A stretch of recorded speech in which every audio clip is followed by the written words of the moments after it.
greatest name of Allah Almighty, who is Rahman and Rahim.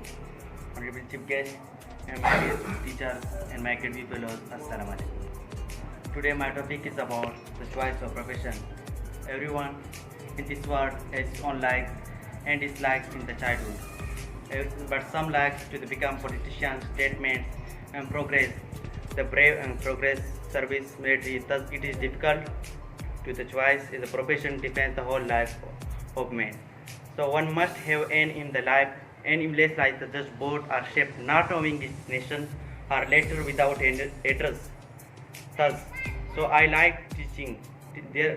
But there is no profession in future. But teaching is something which is a noble profession.